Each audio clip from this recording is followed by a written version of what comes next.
Welcome to this edition of Backstage Pass with Leah Chang. I'm your host, Leah Chang. Today I'm sitting down with my friend Lauren Yee, a prolific and award-winning TV writer and playwright. And we have so much to catch up on because she's just been so busy. Welcome to the show, Lauren. Thank you, Leah. Thank you for having me. Happy New Year. Happy New Year. Happy Year of the Snake. Yep. Almost. Yep. So, the first thing I want to talk about is Cambodian rock band finally making its LA premiere at East West Players.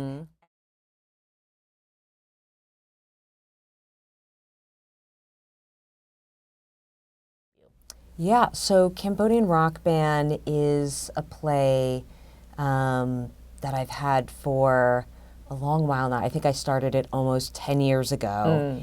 And it is a play about a father and a daughter, and about the father's kind of lost history as not only a survivor of the Khmer Rouge in Cambodia, but also the member of a rock band kind of back in the day. And so the play kind of toggles between past and present, between this kind of contemporary father-daughter story and his past in Cambodia of being in the band and kind of how music both endangered and saved his life. So it's a show that has had a long history. It is a show that kind of uniquely for a play has had the same actors kind of throughout many productions, particularly Joe No, who plays the lead. And who was very instrumental in helping you craft the story. Yes, yes. He is an actor whose parents actually were survivors of the Khmer Rouge, and he also plays the electric guitar. And kind of we stumbled on this history when we started workshopping the play 10 years ago, and ever since then he's been a huge part of it. He won an Obie for the role back in, I think, 2020, and he is continuing with the play at East West Players. Didn't he also win a Helen Hayes? Yes, he did. Yes, he did. When the show was at Arena in D.C. It started its development in Seattle. Okay, which is where you connected with Joe, although Joe was in House of Yees. The King of the Yees, King of the Yees in the Goodman. He was actually in it in Baltimore Center Stage and Act Theater in Seattle. Oh, okay. So he's kind of like cross paths with that play. Okay. But the play actually had its first production at South Coast Rep in 2018. South Coast Rep, okay. And then eventually like made its way to La Jolla Playhouse maybe a year later. Yeah, so the play itself was inspired by this band Dengue Fever. Like, kind of even before I wrote the play, I got dragged to this outdoor music concert by my friend, and she was like, you must see this band. They're called Dengue Fever. And kind of as soon as I like heard them, I was like, oh, my like brain exploded a little, because there's just something so infectious and fun and like vibrant about their work. And I went down the rabbit hole of looking into like where does this band come from? What is their inspiration? Right. And their music is very deeply inspired by the Cambodian psychedelic rock scene of like the 60s and 70s. Okay. And so that became just like a world that I wanted to explore. Right. Because so many of those musicians of the original era kind of were rocking along and kind of got targeted. Many of them died once the Khmer Rouge came to power. Right. And so it's kind of this like lost musical history that I really responded to. Because also just like it was a play that initially just like started as a straight play, and then gradually as it developed, more and more music got infused into it. And it's a lot of like songs that I just loved as a listener, but they're also songs I think that are meaningful and have history with Joe and his family.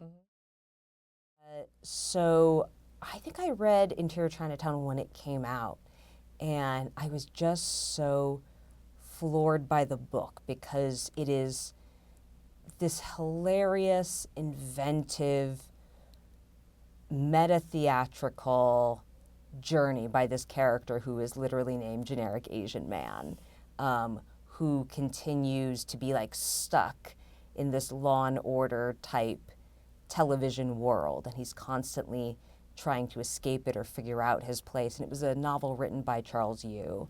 And when I read it, I was like, it feels like it just wants to be on the screen with the way it's written. And so I think I like expressed interest through my reps, and then a couple years later, they were looking for writers because Charles had developed it into a TV project himself. And I was like, I kind of will do anything to be in this, on this team. I was like, what do I have to do? And it coincided with the birth of my second daughter. Okay. And so I basically was like, I am working up until my due date. It's very rare that I've ever seen anything on stage that takes place in San Francisco. Yeah. And takes place in San Francisco with Chinese Americans. And, many of the themes of your plays have been father-daughter relationships. And can you speak to how you went in that path? Yeah. I mean, I would say kind of the recent slew of plays that I've written have very much centered around Asian American families, and specifically like father-daughter relationships. I think like most on the nose with my play King of the Yees, which is like literally about a fictionalized version of me and a fictionalized version of my father, roughly set around like fictionalized, events in our lives. And I think to me there's something just really potent and interesting about parent-child relationships that are actually kind of good. Right. Well, having met your father, Yeah. I know that it's good. Having met your parents, I know that you have a really good relationship. So I think it's lovely. Yeah, but I think even when you have like a close relationship with your parents, there's still this like navigation of kind of identity and coming of age. Like there's something that you do where as an adult you get to like re-meet your parents again and like navigate that relationship. And I also think my father's like a fantastic character. Yes. And deserves to be on stage. So what is his reaction, or how does he, as you come up with each of these new stories, what kind of feedback does he give you? I think in the beginning, first of all, when I started writing the play about him, I did not tell him there was a play about him, because I was like, I don't know what it's going to be yet. Like a lot of my relationship with my father is that it's good, but we're not people who have like deep conversations with eye contact. A lot of our conversations happen kind of like side by side in a car as he's like driving me somewhere. Oh. That I think, it's a different vibe. So initially I didn't tell him there was a play, and then eventually we were going to have the production in Chicago, and so I think we were literally driving in a car in San Francisco, and sitting side by side, and I was like, "There's gonna be a play," and you're like, "You're in it," and he's like, "Okay," and I was like, "Yeah," and he was like, "Well, I'm not gonna tell you what to write." I'm not going to tell you what to write? I'm not going to tell you what to really? write. That's what he said? Yeah. Wow. Okay. But then he came to see the play in Chicago, and I'm sure he was probably like very nervous because he had no idea what was in there. Interesting. But I think like gradually over time, he's come to be like this wonderful ambassador for the play. like he will go see it even when I am not there, just so he can like prove that he really exists and that he is that way. That's so cute. Yeah. That's so cute. Now, I believe in a previous discussion, you told me that he actually was very instrumental in your becoming a playwright. Yes, he was. You know, like as a child, I was always incredibly compelled by writing. I wanted to be a writer. I loved telling stories. I loved reading books. But I kind of didn't know like how I was going to do that or what genre felt right. And then when I was in high school, and this exactly dates me, is that at the time, you may not have had your own email address, like a whole family or a couple might share the same email, and I would use my father's email, just to see if anybody might. Just because I didn't like, and someone happened to forward him a new play contest from Asian American Theater Company in San Francisco, which was where I grew up. And I read it, and I was like, well, I could do that.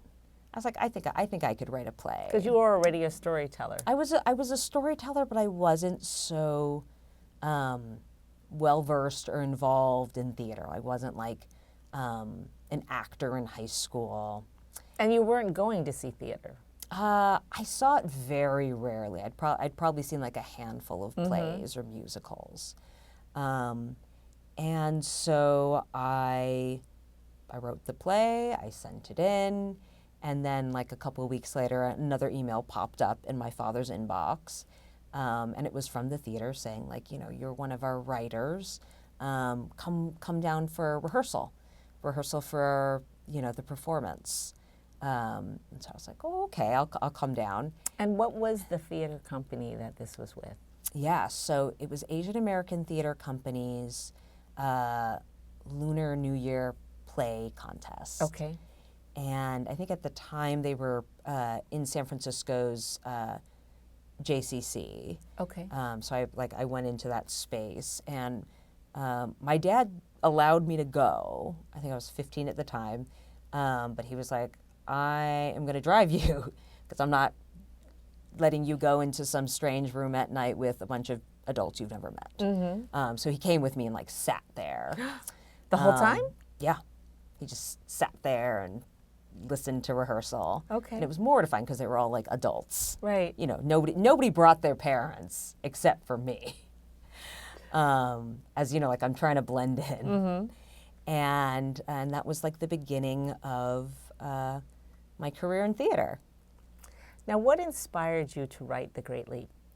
That was a play that was commissioned by Denver Center, and I was trying to figure out like what to write for them, and you know, and I started thinking about kind of my father's past and you know what his life was like before he had kids, and one of the things that I knew about him growing up was that he was a basketball player, and that, you know, he was never on a college team or a high school team, but that he had traveled a lot. Okay. Earlier in his career before he had kids. He went to Taiwan for a tournament. He went all over California and, you know, Chicago. And in the early 80s, he and his team got invited to China. And this was a time when China had only like recently opened up to the West. You know, it was probably like maybe not even four, like 4 or 5 years since Nixon went to China. So, you know, it was just like probably a very new thing. And I was like, oh, I think I want to write about that. I want to write about that experience in my father's life and what that was like. And in the end, the play, The Great Leap, isn't a play about my dad specifically, but it's about a young man like him who goes to the place where his parents are from to play this friendship game. Right.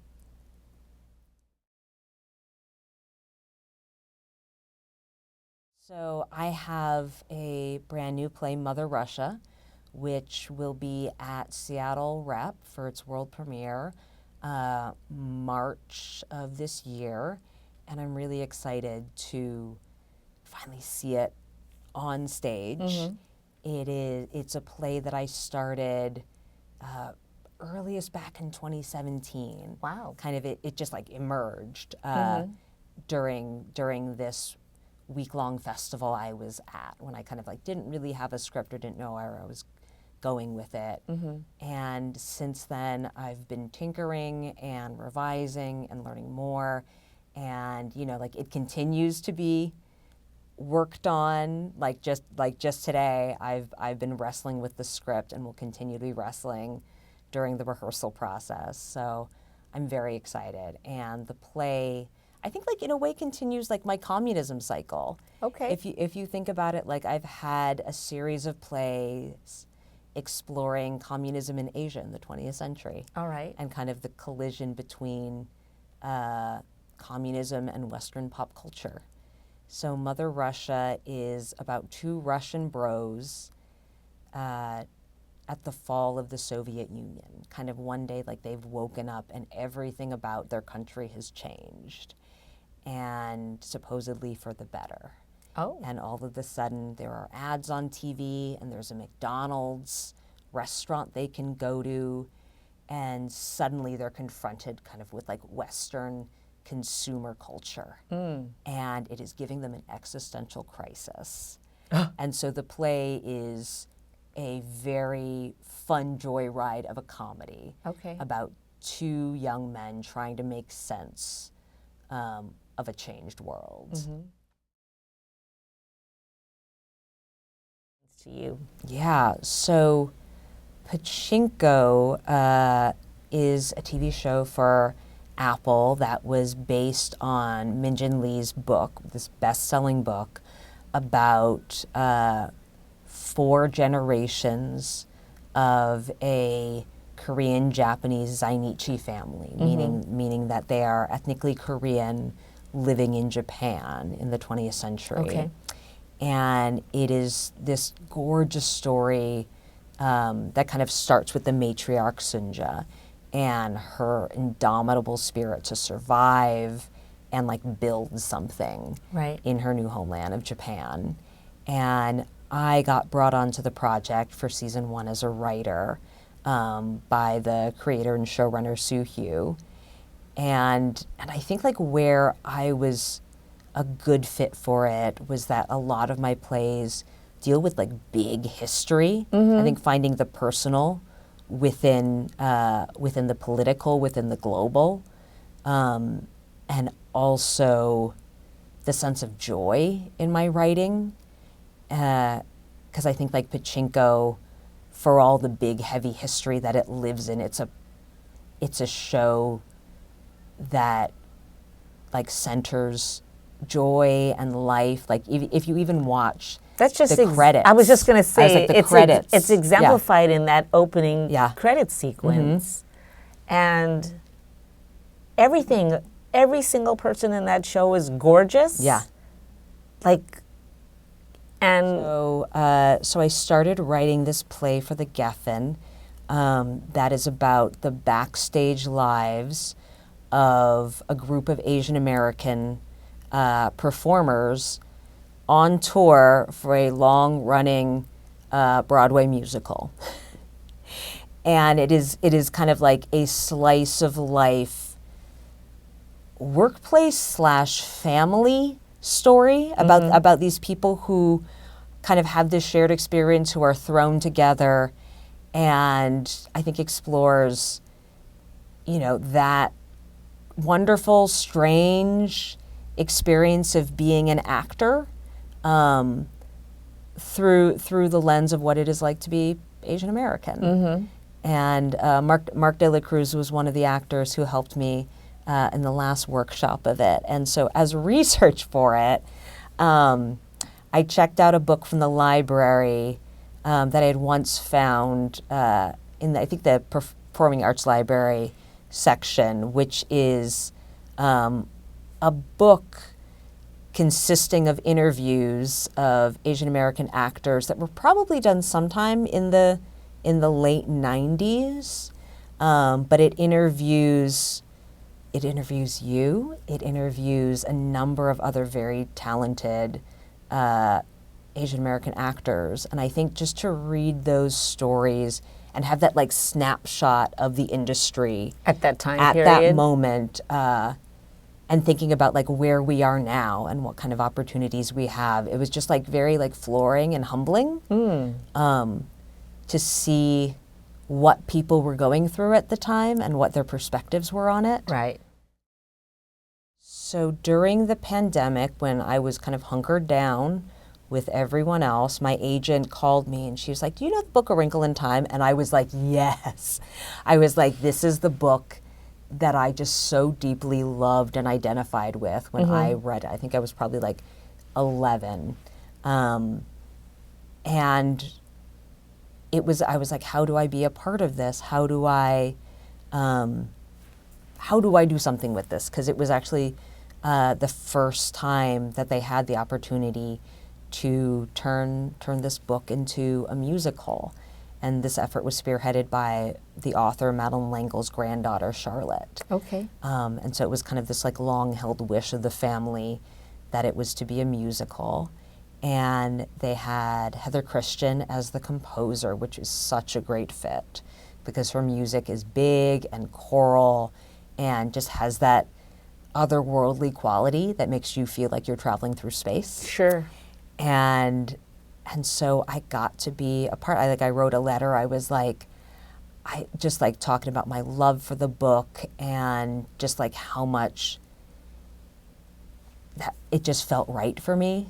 So since 2020, we've been all working on it together with me, Heather, and the director Lee Sunday Evans. Okay. And we finally get to put it up in front of people later this year. Right. And what is it like for you to be an Asian American theater maker in this time? Yeah. I mean, I think a lot about the book that you were featured in, and I think about kind of what my experience was growing up and seeing people who look like me or not.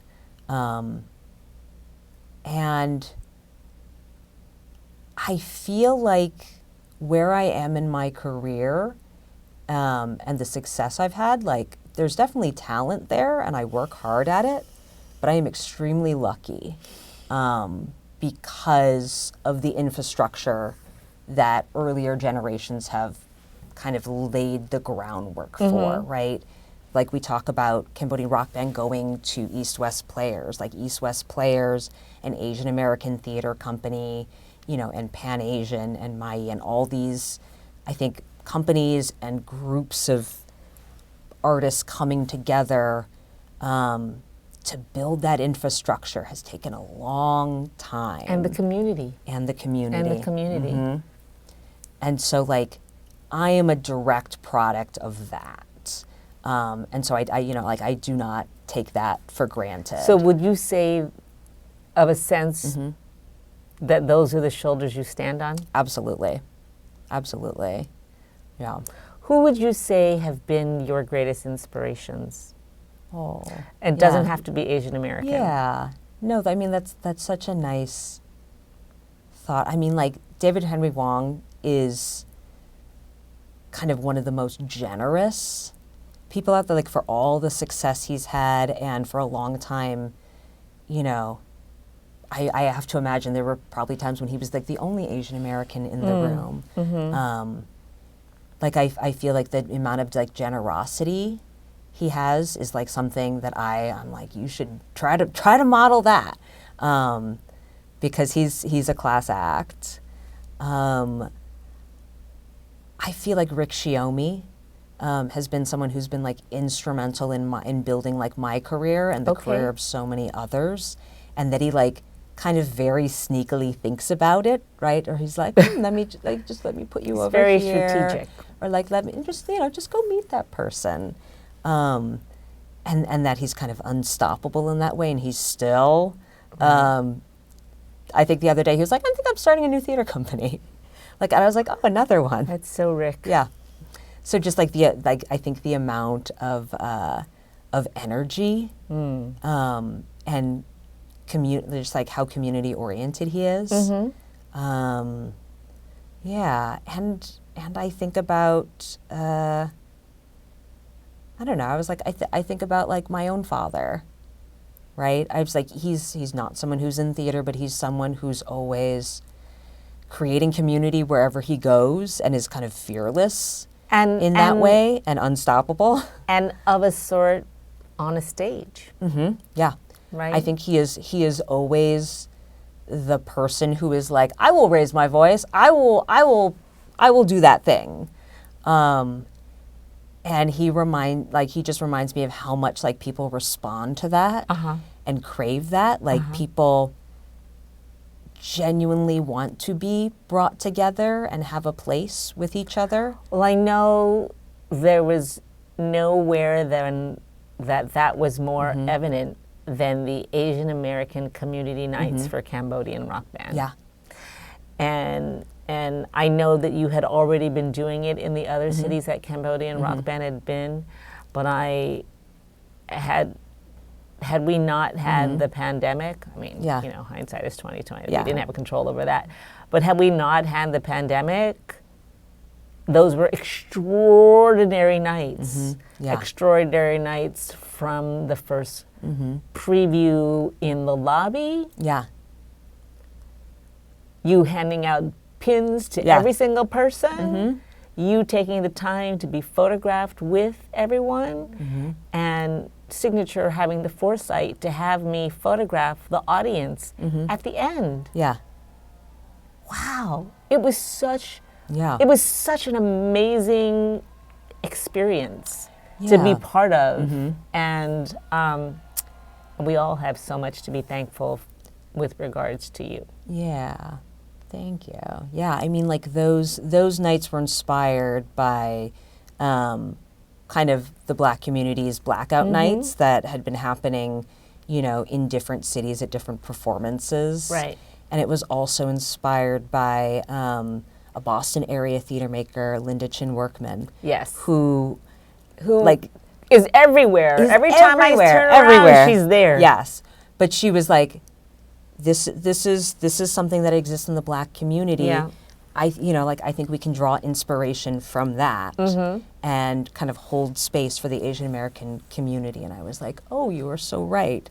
And I think kind of once people heard of that idea, it was something that immediately I think like triggered in them of like, oh, I want to be part of that. Yes. I want to be part of that. And I think what's exciting to me is that kind of post-pandemic, I think we're seeing just like a burst of affinity nights in all sorts of different ways. I think that people are excited to just like not just see theater, but to gather in ways that are affirming to them. Sure. Thank you for joining me for this edition of Backstage Pass with Leah Chang. Until next time.